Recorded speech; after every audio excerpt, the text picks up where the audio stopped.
Here with track and field coach Sean McMahon. Coach, coming off your season opener at St. Thomas last Friday. Talk a little bit about that meet and what you saw from your athletes that maybe you didn't necessarily see in the results. Well, the goal I think that I sent to the team going in is make sure you go in with a plan. What are you going to eat? How are you going to warm up? How long do you need to warm up? Just to sort of get that sort of system going. Some of the younger kids who've never been to a meet, you got to find out where your boundaries are and what works and what doesn't work. So I was very pleased to see kids taking their preparation seriously.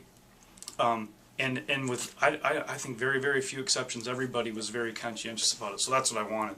From that, a lot of decent times came. We've got a lot of technical things to work on.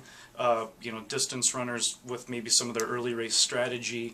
And with the sprinters, just footwork out of the blocks and posture and things like that. But that's why we go to practice every day. So, but I was very pleased with Peter Borash's mile. I mean, he had just a look in his eye, a real fire about him, and he was shoulder to shoulder with a couple of the the real strong runners from UW that night. It was I even get a little goosebumps thinking about just the body language that he had around the track that night. You just knew the time was good.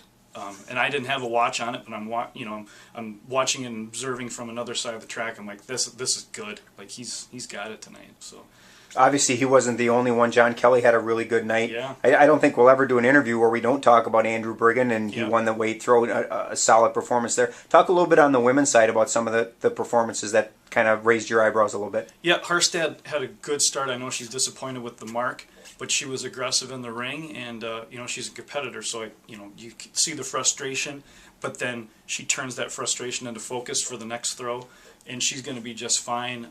We finally got a rhythm with her at practice, and I think she's going to be doing great.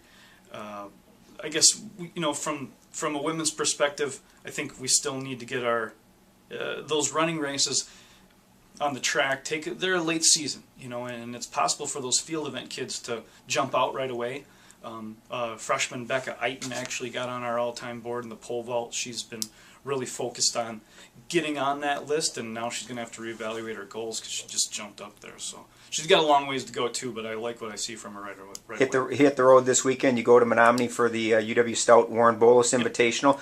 Expectations there? Do you expect is it time for some of the times to start lowering, the distances start rising? What do you look for from a second meet of the season? I think so, and like in Peter's case and in some of those distance runners' case, we might be giving them the week off, going for something else. Next week. That's the nature of that event. But from the group in general, yeah, I'd like to see some performances. It's the workload at practice is still quite a bit, so I'm not anticipating their season best.